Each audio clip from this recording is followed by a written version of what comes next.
안녕하세요. 웹크롤링 팀 프로젝트 3조의 조은지입니다.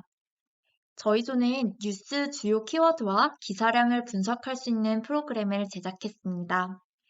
일정 기간 동안에 정치, 경제, 사회문화 등 총 5가지 분야의 각 주요 키워드가 무엇인지 파악하고 분야별로 언론사의 기사 송고 순위를 알 수 있는 기능을 구현해 보았습니다. 발표 내용은 저희 팀원 소개를 시작으로 프로젝트의 전반적인 개요와 프로그램이 어떻게 구성되어 있는지, 마지막으로 이 프로그램을 활용하여 분석한 정보를 소개해 드리고자 합니다. 먼저 저희 3조 구성원을 소개해 드리겠습니다.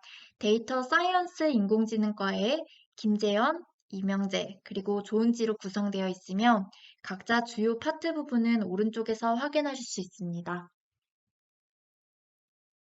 다음으로 프로젝트의 개요 부분입니다.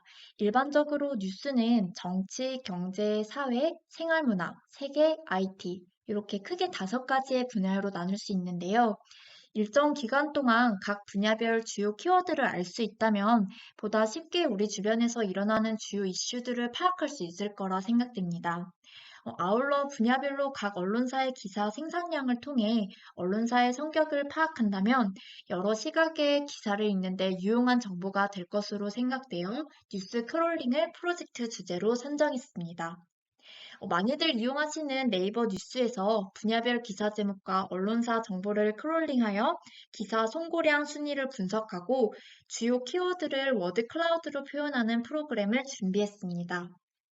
그럼 다음으로 김재현님께서 프로그램 구성에 대해 자세히 소개해 드리겠습니다. 이어서 프로그램 구성 파트 발표를 맡은 데이터 사이언스 인공지능 전공 김재원입니다. 먼저 프로그램은 총 3개의 파트로 구성되어 있습니다. 첫 번째는 네이버 뉴스 페이지로부터 일자, 카테고리, 매체명, 뉴스 제목 데이터를 얻기 위한 크롤러 파트입니다. 해당 페이지 중 속성이 nClicks in A 태그로부터 뉴스 제목을, 속성이 Writing in Span으로부터 매체명을 추출합니다. 크롤링은 뷰티풀숲과 셀레니엄을 시도해 보았고 비교 결과 속도가 더 빨랐던 뷰티풀숲을 사용하는 것으로 결정하였습니다. 두 번째로 분야별 주요 키워드 시각화 파트입니다. 한국어 형태소 분석을 위해 코LMPI의 한나눔 형태소 분석기를 사용하였고 불용어 사전을 구성하여 주요 키워드의 역할을 하지 못하는 형태소들을 주요 키워드에서 제외하였습니다. 또한 뉴스 분야별 키워드를 선정하기 위해 컬렉션즈 모듈의 카운터 함수를 사용하였고 워드클라우드 모듈을 사용하여 워드클라우드로 시각화해 보았습니다. 끝으로 분야별 기사 송고량 순위를 확인하는 분석 파트입니다. 판다스의 피벗 테이블을 사용하여 분야별 기사 송고량 순위를 확인해 보았고 자세한 분석 결과는 이어서 말씀드리겠습니다. 안녕하세요. 데이터 사이언스 인공지능 전공 임영재입니다. 앞서 설명을 들으신 것 같이 저희 3조는 뷰티풀 수입을 이용해서 4월 10일부터 15일까지의 정치, 경제, 사회 등 6개 분야에 걸친 네이버 뉴스 데이터를 모았습니다. 총 13만 8,328개의 기사는 크롤링에 약 50분 정도가 걸렸습니다.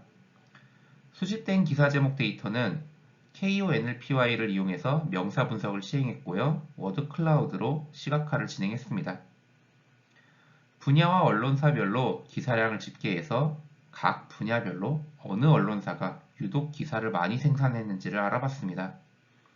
참고로 한국어 처리에는 220분가량이 소요되었는데 시간을 단축하고자 멀티 프로세싱 처리를 시도했지만 끝내 구현하지 못한 점이 아쉽습니다.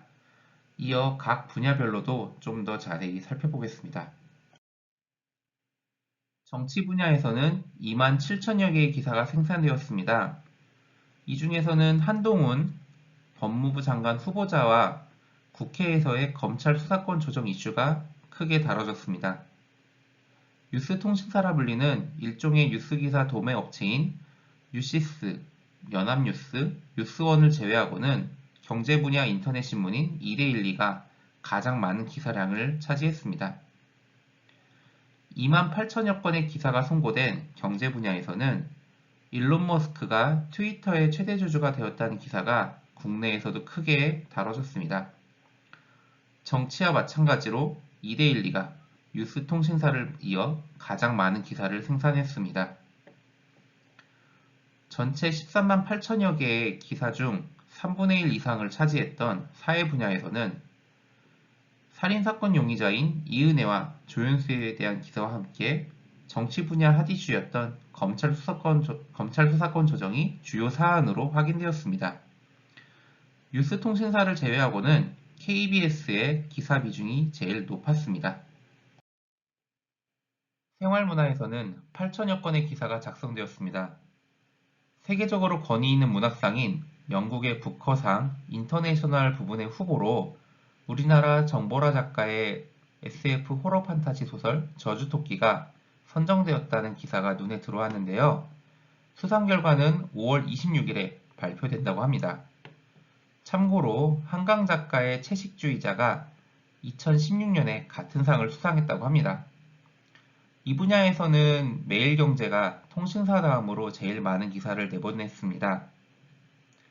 2만 2천여 건의 세계 분야 기사 중에서는 우크라이나 전쟁이 제일 많은 비중을 차지했습니다. 자세히 보니까 왼쪽 아래쪽에서 프랑스가 대통령 선거로 한창이라는 것을 알 수 있었는데요. 국제뉴스이다 보니 매체사별 순위가 크게 달라졌습니다.